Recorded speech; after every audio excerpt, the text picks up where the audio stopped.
Hello, my name is Matthew Falla, and I will be our presenter today on discussing the Fluent Bit event loop systems and also some of the optimization efforts that we took recently.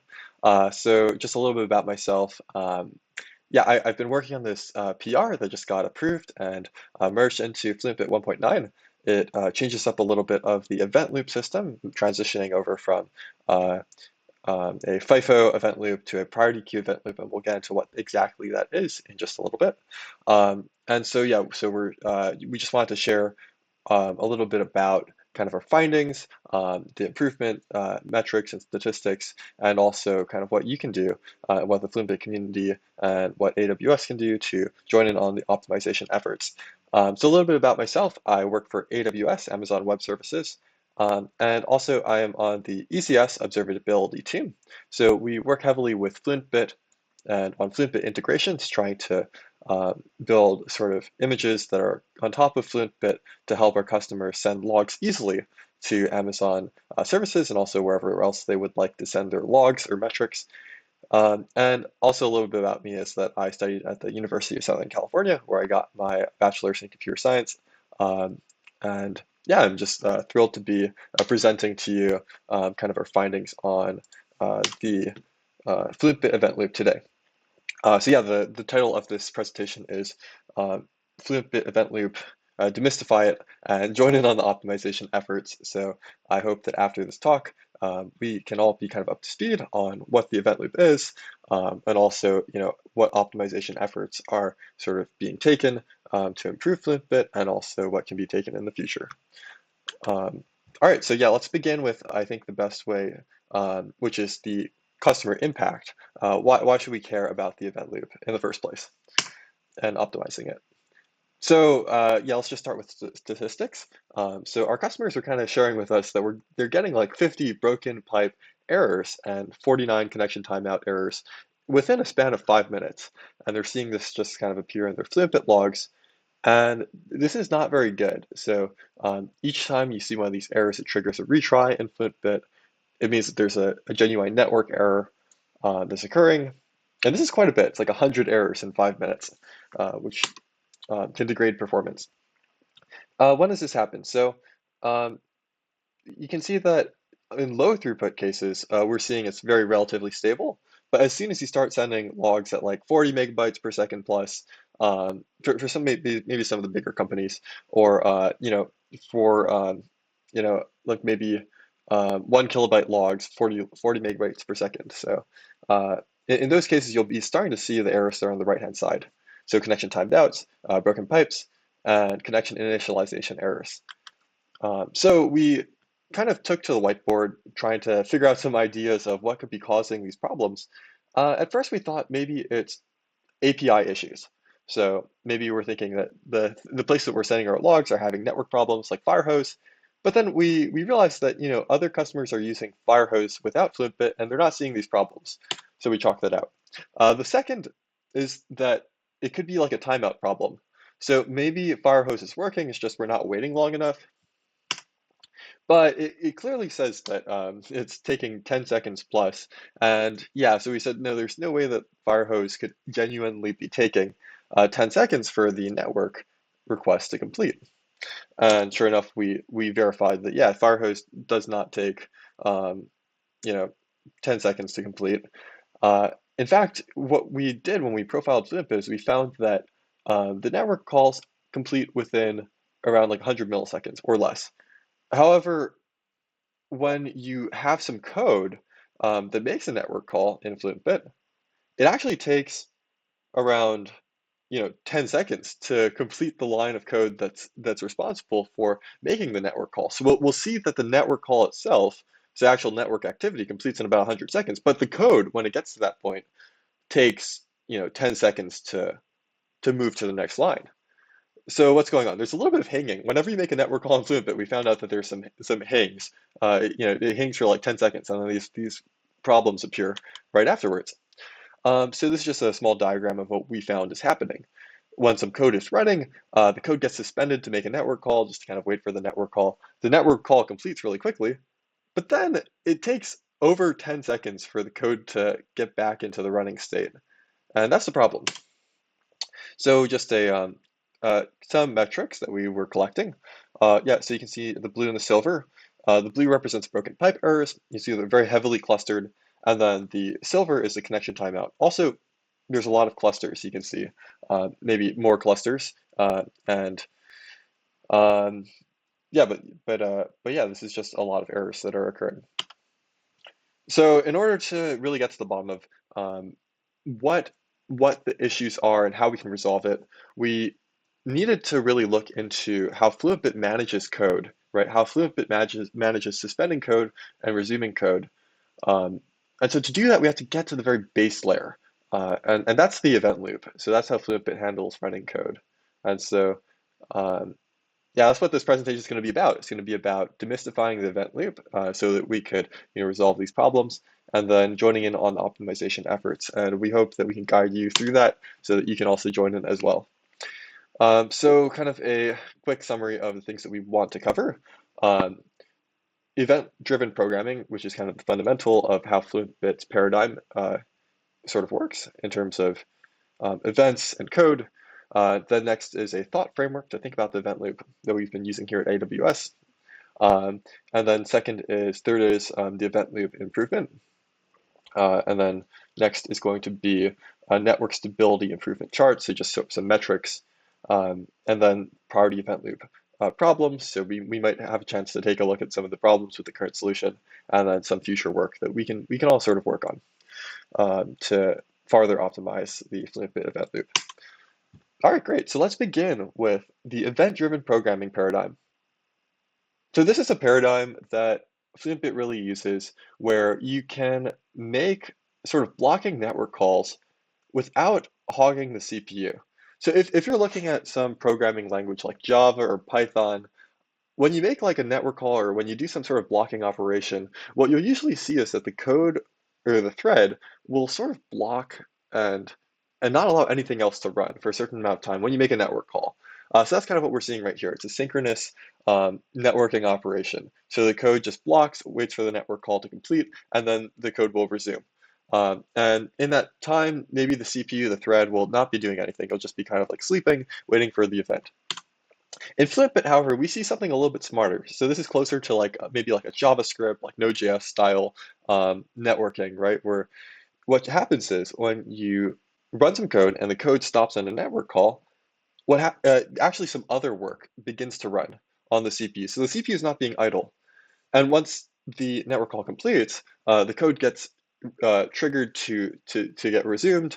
And yeah, when it's able to resume, it'll just start running again. So yeah, this is very very good, very beneficial for heavy I/O operation code. So when there's a lot of network calls taking place, you're not just going to let the CPU be idle for every time you make a network call. All right, so yeah, let's take a look at how this is exactly working. So the code's running for a little bit. The network call gets made. When the network call finishes, this triangle thing appears, right? So that's your event, and the event triggers the code to run. So yeah, this is kind of like how your standard network call will be made. So key concept of event-driven programming. So this is maybe a little bit more of a complicated scenario that shows these events. Is that there's always these events, and the events trigger the code to run. So whenever you have code that you need to run, you always make an event first, the event gets triggered, and the triggered event starts the code. So here you can see that we have two events. We have the start code event and the start other work event. So same as in the previous slide. Great, so the start code event gets triggered. Both of these events are triggered at first, but only one of them gets to be processed. So it starts the code. The code hits a network call, so it gets suspended, and it's waiting on that network call to complete. The other work event, now FluentBit realizes that there's no work being done because the code's been suspended, and so it decides, okay, let's go look through all of our other events. Is there anything else that's triggered? And it finds this other work event and says, great, okay, this other work event tells us to start up the other work. So it goes ahead and runs the other work. Now, while that other work is running, the network call finishes, and so that generates a new event called the network event. That doesn't really mean too much for FluentBit at this point because it's just processing the other work until the other work completes. So other work completes, and all of a sudden FluentBit says, oh, no work is being done. Let's take a look at our events. And in this case, it sees, oh, there's a network event. Great. What does this tell us to do? Well, it tells us to resume the code. So it resumes the code. And that's it. That's our more advanced scenario. That's our more advanced example of the Fluent Bit event loop. So you can see that we ran some code, and the key concept is that all the code is sort of being triggered to run by these events. And if you want to run some new code, just make an event, let it get triggered, and then when it gets triggered, then the code will run. And a really key part of this is that all of this is running on just one single thread, and so it's kind of an awesome, um, paradigm for managing asynchronous operations, just all on one single thread, without having to manage like multi-threading or anything complicated like that, um, and not allowing for the CPU to be idle. So, yeah, all this is why FluentBit is extremely efficient. And you can take a look online for other documents on event-driven programming if you'd like to learn more. Okay, so event-driven programming. What is the event loop? So this is kind of the next section. So diving in a bit, the event loop is kind of like this layer that everything else, all the code in FluentBit runs on top of. So you can kind of think about it as like this fundamental base layer that schedules everything, that runs that sort of system that we talked about where events trigger code to run. Let's take a look at the different responsibilities in FluentBit, because FluentBit has an event loop and also the code that sits on top. So the code's responsibility is to code essentially all of FluentBit, so all of the plugins, the core of FluentBit, everything is sort of in this code section. The code also is responsible for triggering, and so not just triggering, but registering events to the event loop, and also removing those events from the event loop once they get triggered. The event loop, however, its job is to monitor those events, so maybe like a network call event, and when those events get triggered, like the network call completes, it needs to run the code that's associated with that event. So you can see there's kind of like a bidirectional connection. The code puts events, the event loop puts events into code. All right, great. So this sort of bridge that's connecting these two sections is the events themselves. So the events bridge together code pointers and also event file descriptors. So file descriptors are just kind of like a way that the operating system can monitor different files, or maybe not files, because in Linux everything is a file. So you can monitor things like network calls, timers, timeouts, anything really that the operating system needs to take a look at. On Windows, this might be something sort of similar, like sockets, but in FluentBit, we just have some kind of abstraction and call all of these things file descriptors. These events are added to the event loop. All right, so for the code, the only thing we really have to care about, because there's different types of code, just to be aware of that. There's like callbacks, core code that's embedded into the event loop, and coroutines. We really care about optimizing the coroutine case, so that's mainly what we're going to be taking a look at in the next few minutes. Yep, so the coroutines include all the plugin code. It includes the sort of input and output filter code, and that's mainly what we need to optimize. So there's a bit of an issue with discussing how to improve the event loop, and that's that things can get really complicated very quickly because you're talking about coroutines, yields, connection timeouts, ready lists, and a lot of different things that are sort of working together to create the system that everything else can be built on top of. So at AWS, we found that the best way to think about the event loop is with an analogy. And this allows us to really just sort of scratch up or spitball ideas towards improving the event loop without having to dive into the implementation and the nitty-gritty details, but looking at it from a high level that allows us to conceptually target the best solutions possible and really optimize the event loop from a conceptual perspective. And then allowing for those implementation details to get worked out whenever we decide to choose a different path to optimize the Fluent Bit event loop. So let's take a look at this analogy.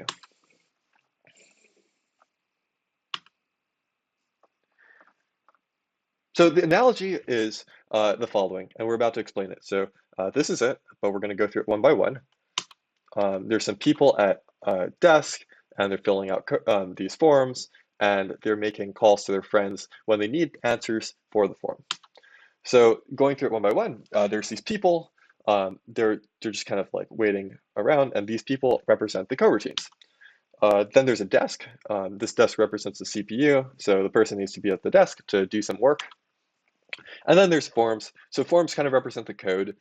When you're at the desk, you can be filling out your form. You can be, adding answers to the forms. But what if you don't know an answer to the form? Well, then you have to step away from the desk, call your friend, get the answer. So that's kind of this phone a friend section there in the bottom. All right, where are they going to be doing this? Well, they're going to be doing this in the phone booth. So the phone booth represents a not ready list. So stepping away from the desk represents, and calling your friend represents doing a network call. This phone booth represents the not ready list. So there's just kind of a list of these coroutines, these people that are making network calls, and they're not waiting in the desk line. And lastly, that desk line represents a first in, first out event loop ready list. So when you finish making your network call, when you finish calling your friend, and you have an answer for your form, well, you can't write it down immediately because you don't have the desk, you don't have the CPU. So what you need to do is stand in line for the desk, and once you get to the very front of the line, then you will have access to your code, which is the form, and you can write down the answer and continue on your work, filling out other questions on the form. All right, so yeah, going through an example, we have one person who's filling out his form. He's at the very front of the line. He gets to a question that requires him to phone a friend. So that's like a network call or something. So he steps into the phone a friend line away from the desk. The code is still around. It's just no longer being processed by a coroutine at this point. Someone else steps up to the desk who's waiting in line, the next person, and he grabs his code, his form, and begins filling it out. And when he hits a network call or finishes, then he'll step away from the desk. And then next, someone who is phoning their friend gets an answer from their friend. So that's like the network call completes. And what they do is they need to stand back in line. Great. So that's the whole example. So yeah, in Fluent Bit land, we already kind of covered it, but essentially all the people are coroutines. They're waiting in line for the desk to get to the CPU. When they make a network call, they have to step away, and then when the network call completes, then they can step back in line and then wait for the desk to write down their answer and continue on their work. All right, great. So obstacles. There are a couple of different things that we have to keep in mind. The first is that these coroutines have a problem remembering their answer once they get it from their friend. So when they stand back in line, if the line takes over 10 minutes, then over 2 minutes, then they will forget their answer. So in Fluent Bit land, this is kind of like saying that if you finish your network call and then you are starting to wait to go write down the answer to process that network call to complete it, if you wait too long, there will be a broken pipe or connection timeout error, which is not a good thing.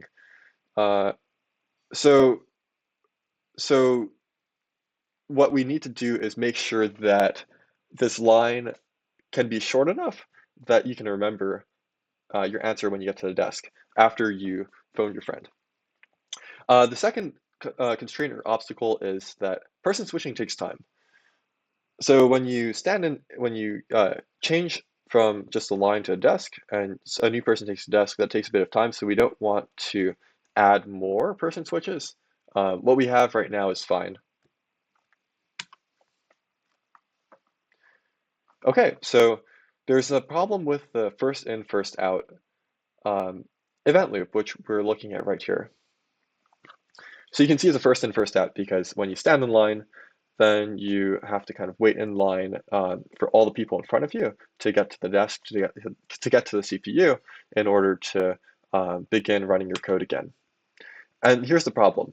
Once this desk line gets really long, all of a sudden, when you finish phoning your friend, you have to stand in this really long line that's maybe like 10 minutes. And when you get to your desk, you forget your network call's result. So there's a broken pipe or connection timeout problem. So where are these people coming from? How could this line get so long?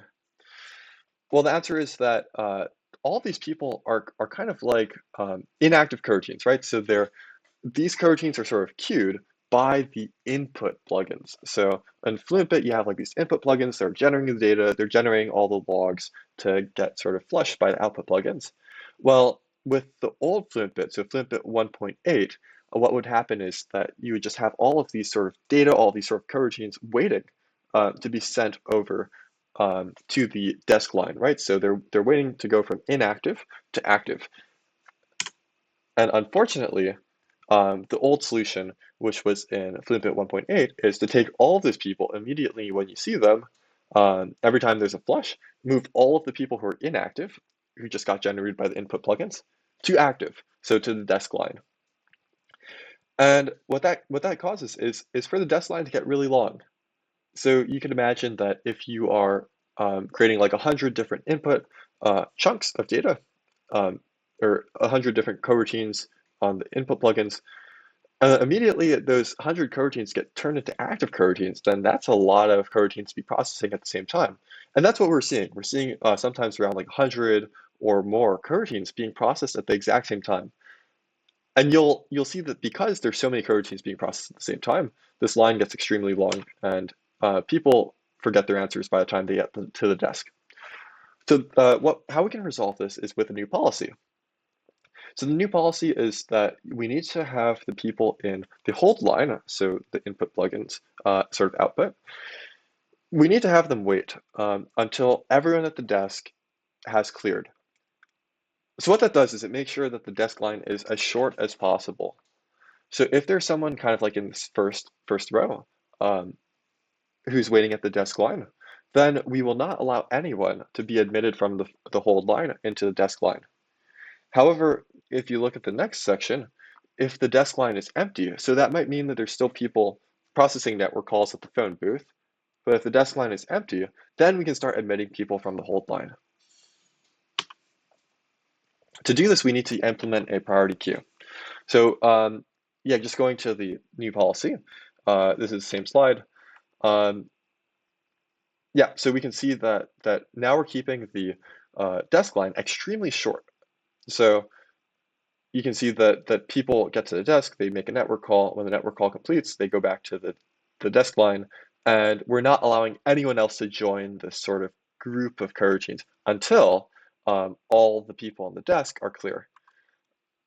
So we can keep this desk line very short. And to implement that, we can just make really there be two priorities. So the inactive coroutines have a lower priority to hit the desk than the people who are waiting at the desk, so the active coroutines. Those ones can get a higher priority and get prioritized. And just by doing that, we can implement this policy. So how does this look if we revisit the event loop? Well, if you remember before, we had these events. They were all having the same priority before. Now we're going to add priorities on top of that. So you can see that we added numbers to these events and added some priorities. So the people, so kind of looking at it on the right-hand side and the left-hand side, the people represent coroutines. So kind of remembering to our event-driven programming, these events trigger code or coroutines to run. So each of these events have kind of people attached to them. So now we can prioritize the people, right? So the people who are inactive, we give them an event that's linked to them with a priority of 2, right? So they don't get the priority. And then the people who are active, right, who are making network calls, who are already standing in the desk line, they get a priority event of 1. And so these events, when they get triggered, we'll always make sure to prioritize the higher priority. And you can see that when you do choose an event, when an event gets triggered, well, then you send one of these people to the active coroutine spot at the desk, right, which is this top section above the event loop, which is running the code. All right, so let's take a look at the change of responsibilities. So the code responsibilities, everything's the same except the code also needs to set an appropriate priority to the events. However, this is not mandatory because this was implemented such that you don't have to choose a priority. If you don't choose it, then it'll just be the default priority, which is what we had previously, and everything will work the same. And then next is the event loop. So the event loop, everything's the same except we're going to make sure that if a couple events are triggered, if a couple events are active, we're going to process through the higher priority events first. And lastly, for the events, everything's the same, except instead of just having code pointers and um, file descriptors that we're monitoring for the events, what we need to also add is the priority, which is optional. Great, let's take a look at the improvements. Now that we implemented this, so this PR was implemented and merged into 1.9. So yeah, we're doing a lot of testing on 1.8.11. And we're also doing it under a bunch of different slowdowns. So we were adding some delays to Fluent Bit and seeing how it would react, how the network problems would get impacted by slower machines. And you can see that all across the board, we're seeing tremendous improvement. So, from 96 to 100% improvements on the connection timeouts, and the coroutines are being reduced by 50 to 81%. And this is in terms of active coroutines. So this is, tremendous results. All right, next up is just some tangible error data. We can see that we had 51 errors in a span of 5 minutes. That got reduced to 2 errors for the broken pipe. We had 51 connection timeout errors in the span of 5 minutes when we were sending logs at 40 megabytes per second, 1 kilobyte logs. That got reduced to 1 in 5 minutes. So tremendous results. The coroutines went down from 15 to 7 on average. You can see these errors. This is the sort of graph that we showed before, tons of clusters of errors. And you can see that the clusters are always preceded by these large amounts of coroutines. And this is all in 1.8. So high number of coroutines yields a high number of errors. Well, now you can see that the number of coroutines went down. So the axis is a little bit different. So the old axis was up to 60. Now the new axis is up to 18. So these coroutines are being kept at a much lower level. And you can see that because of that, there's a much less errors. In fact, we only see 3 errors. You can barely see it down here at the bottom right-hand corner of the graph. So yeah, so again, just looking at these two graphs, you can see there's a tremendous improvement from 1.8 to 1.9. So just this quick summary, the network errors got reduced from 96 to 100%. So really good stuff. The active coroutines got reduced by about a factor of 3. And then the error clusters were removed. So all this is really great stuff. Okay, so really quickly, let's take a look at, we're going to skip through the improvements and problems just so that we have time. All right, so we're going to get into the related domains of development.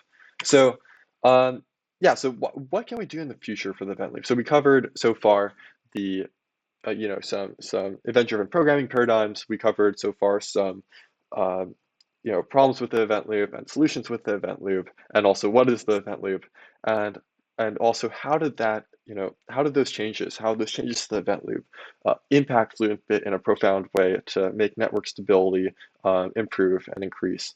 But now let's get into some related domains of development. What's left to be done?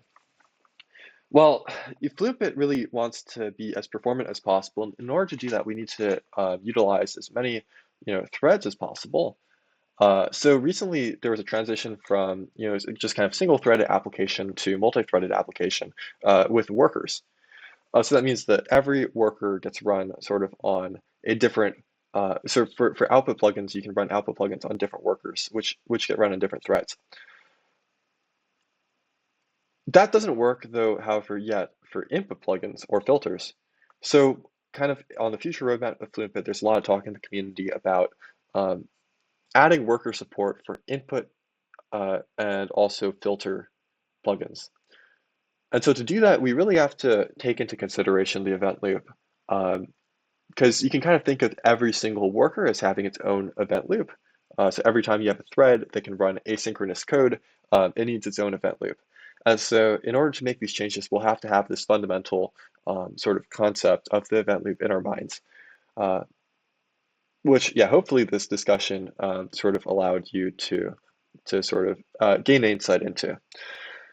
All right, the next part is the reducing events. So another key to this event loop system is to not have too much event pollution. So if we have too many events in the event loops, then it becomes very inefficient.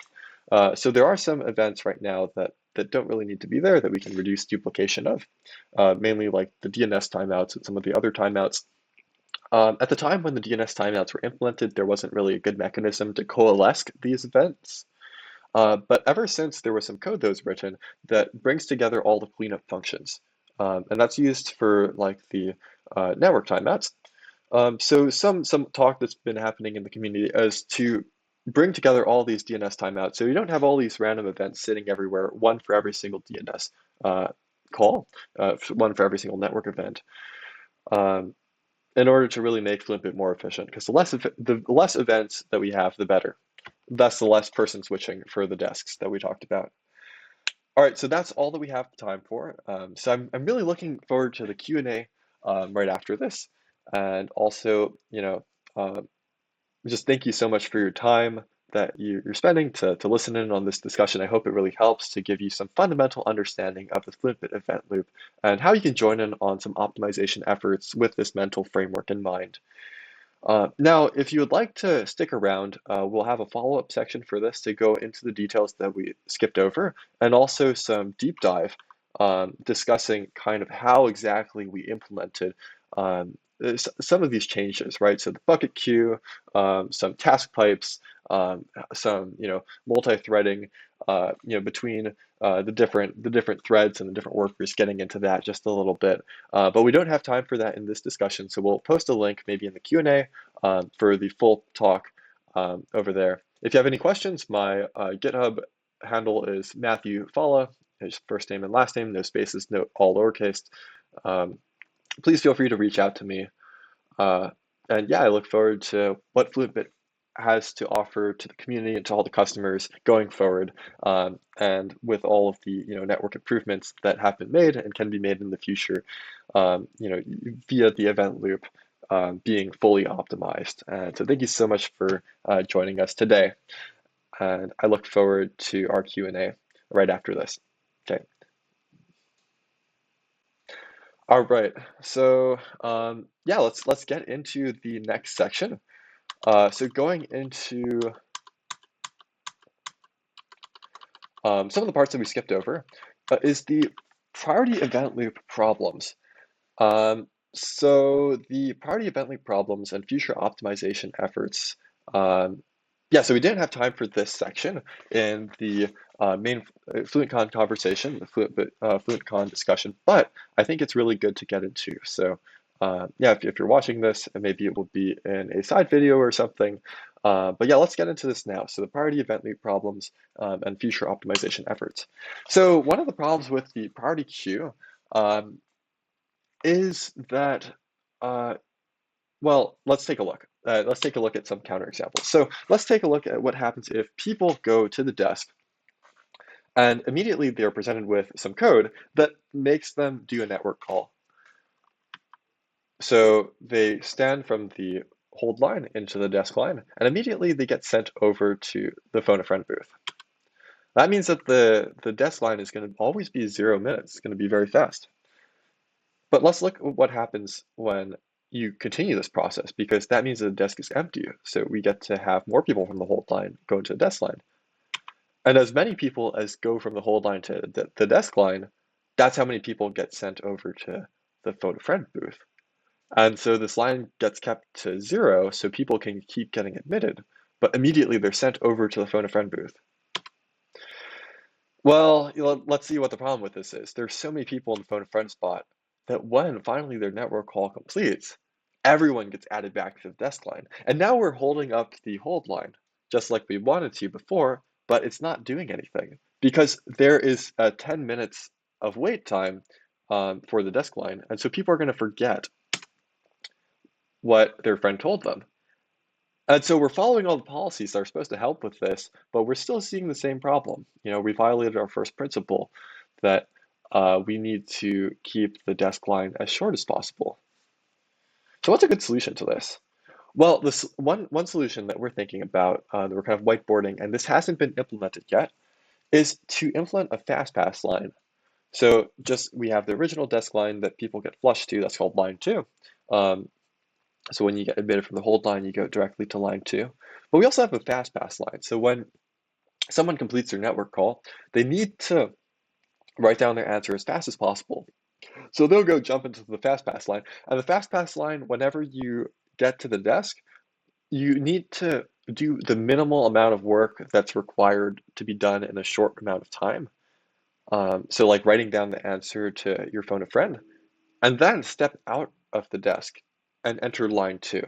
And line two will be more like your heavy computation line. So let's say that you had to like compute some Fibonacci numbers. Well, then that can wait for line number two.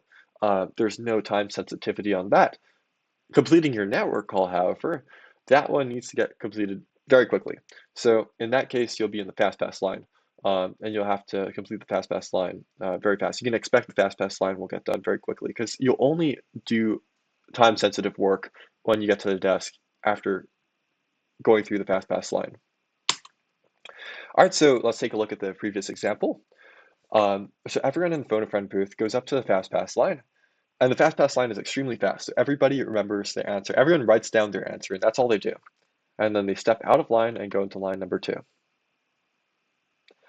So yeah, when you get into line number two, yeah, you can see it slowly being populated, slowly being filled. Then finally, the desk gets switched over. So people can start using the desk from line number two ever since anytime there's someone at the fast pass line, no one from line number two gets to use the desk.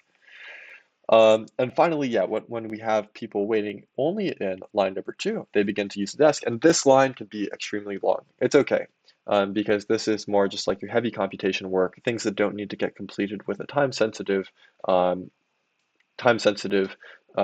of criteria. All right, and finally, once line number two is all completed, then we can add people from the hold line, and we add them to line number two. So yeah, we can see line number two gets to be very long. The fast pass line always gets to be very short. And we have satisfied our principles. So we can do this with some policies, and this is just kind of what we talked about. So you can read this if you'd like. Yeah, this is essentially just what we talked about. Great. So how do we implement this? Well, it's really simple, actually. All we need to do is add a new priority. So the people who are in the FastPass line are essentially, you can think of this as like network event coroutines. Coroutines are code that's being spun up by a network event. We can give that a high priority, like extremely high priority, right? The highest priority. And then we can have it so that when the network event, sort of code that runs to finish the network event, some very time-sensitive code that might trigger like broken pipe connection timeout. Well, that part can, once it's finished, that part can yield, right? So we can say, okay, we're just going to stop working. We're going to give up our desk. We're going to go stand in line number two. So we can give that a yield and make that a new event that's getting triggered to run with a lower priority, says priority number two. Just like we had before, we can have the hold line with the lowest priority, which is priority number three. Phone a friend, nothing needs to change. So yep, 3 priorities, and that's pretty much it. So just going back to the event loop kind of model in your mind, you just think of those having 3 different types of events, and coroutines are attached to each of those events, and everything should be able to work. Okay, great. So we implemented our first policy. Good. However, there's a problem. By doing this, by having people always get to the desk, do just a very small amount of work, and then give up the desk, and then wait for the desk again to do some more computationally heavy work, like computing Fibonacci numbers or something like that, well then, now we violated our second principle. So person switching takes time, and we're trying to minimize this. So we don't want to always double the number of times which you need to get to the desk and then give up the desk, because we are right now with the old policy. So the solution, again, not too difficult, and we're not going to go into too much detail about it, is that you just give everybody a watch, so everyone keeps track of their own time when they stand in line to the time that they get to the desk.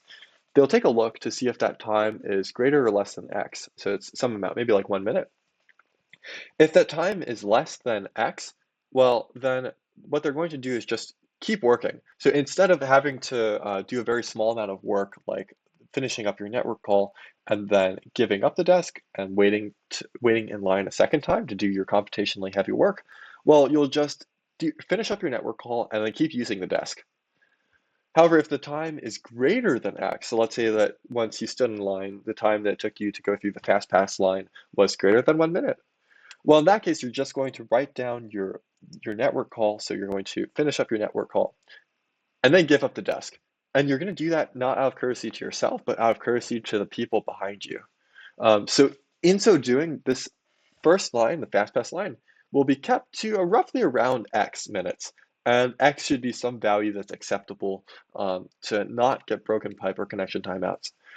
And so this will minimize the amount of person switches to as low as we can get, at least in sort of what we're thinking here at AWS. And so we would like the community to also propose some new answers, right? To, possibly, some ways to optimize the event loop. And this might not be the only way. There might be some more, I guess, advanced solutions.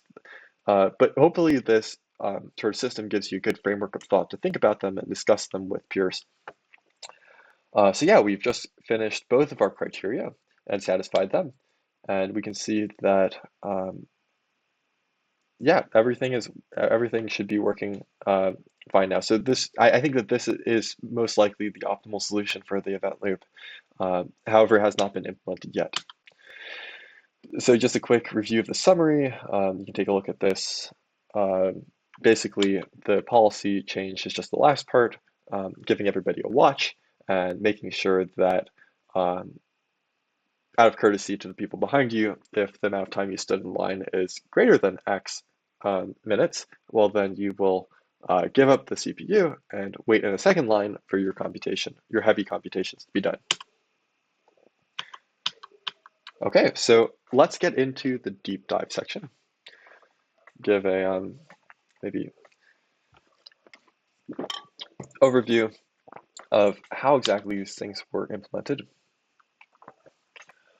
So yeah, so implementation deep dive. So let's go over the priority queue first. So the priority queue, this is all part of the event loop. So if we're looking at our diagram here, it's this bottom section. So there's a FIFO event loop.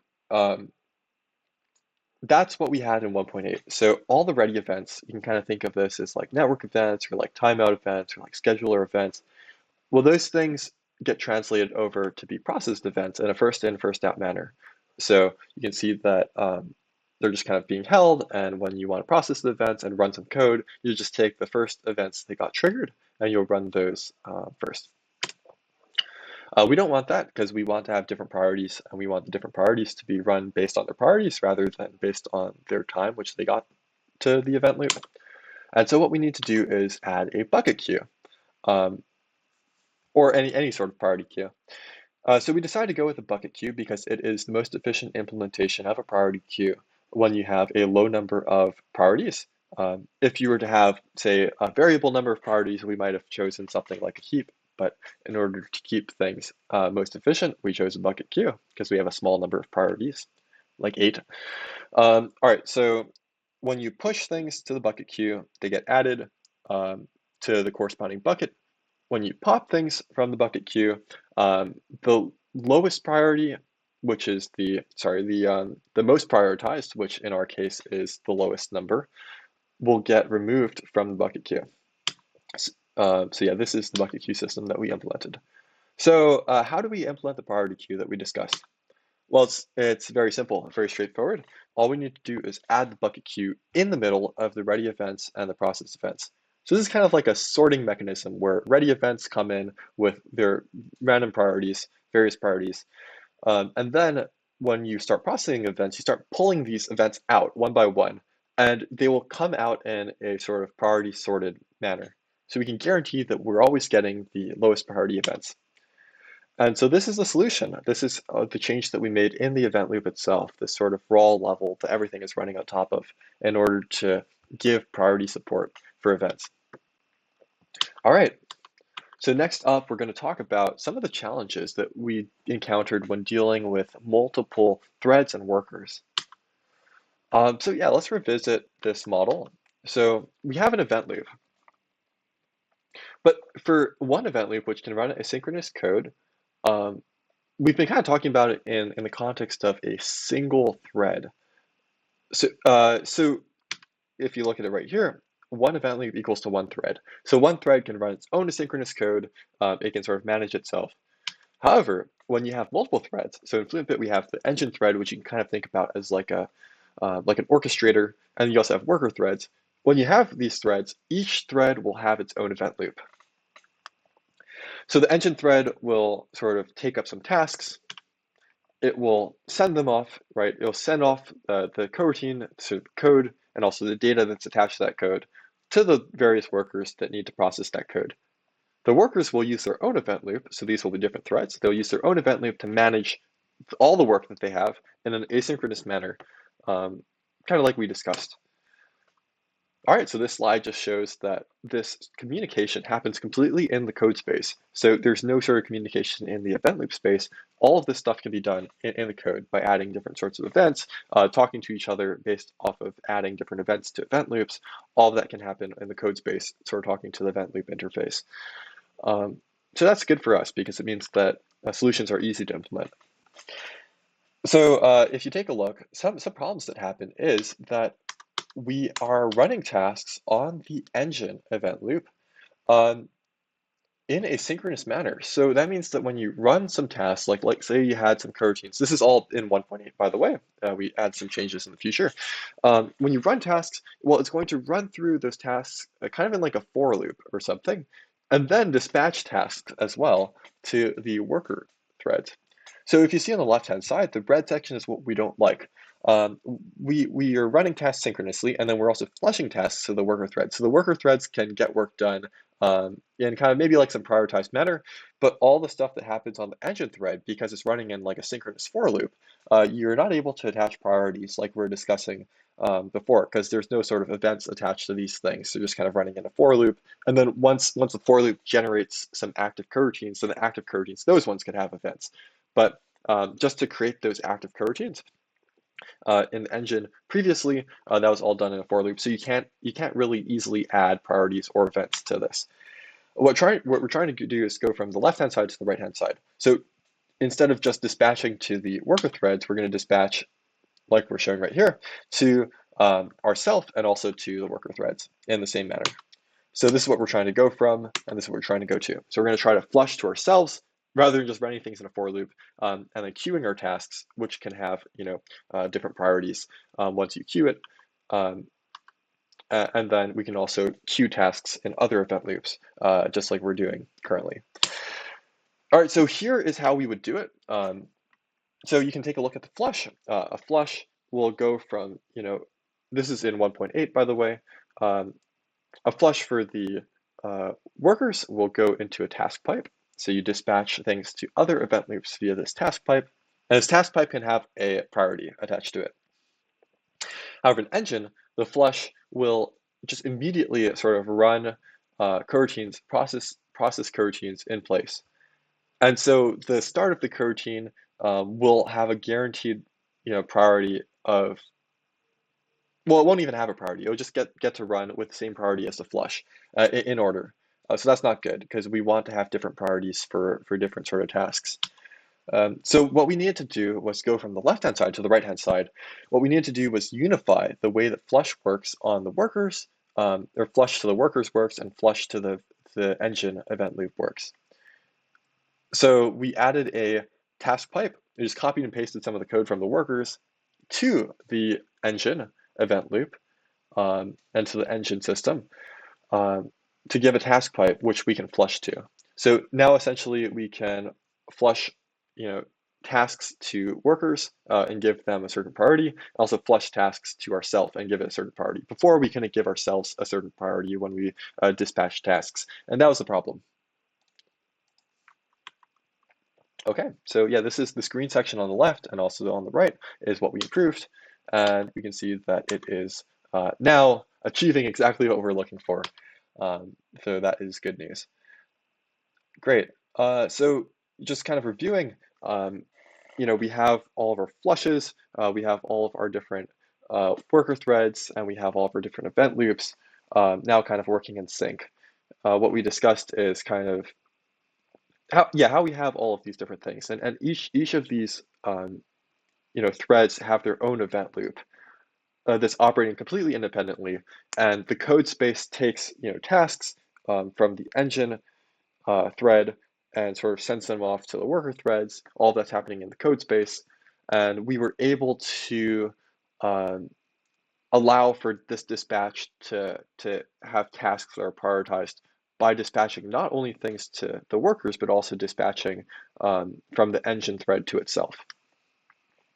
And so in doing that, we're able to add the priorities that we need to implement the policies that we talked about earlier um, to improve the networking. So with that, we can see that we've discussed essentially what FluentBit is. FluentBit is just a collection of these threads and like, these event loops. Um, and so, yeah, I really hope that this discussion gives you insight into how FluentBit's working on a more fundamental level, how kind of the bare, scheduler that everything's running on top of works, and some problems with it, some solutions, and also giving you the fundamentals to join in on the optimization efforts. Um, yeah, we found some of these models that we're talking about to be really helpful at AWS and to just sort of think about the event loop. And yeah, we hope that kind of sharing it with you allows you to really join into this discussion with the community and make some core changes that can be extremely impactful to the stability of FluentBit going forward. So yeah, with that, just a quick review. We covered event-driven programming. We talked about some thought frameworks that can help. Then event loop improvements that were made. The different metrics that those improvements allowed to happen. Then the priority event loop problems, and then future event loop work. And then finally, we got into some deep dive implementation data. So. With that, that is the completion of our demystifying the Fluent Bit event loop and joining in on its optimization efforts. So thank you so much for joining in on this discussion. And yeah, I hope you have a wonderful rest of your day. Yep, and just yeah, thank you. If you would like to reach out to me again, my GitHub username is Matthew Fall, all lowercase. Um, and yeah, please feel free to reach out. Okay, thank you so much.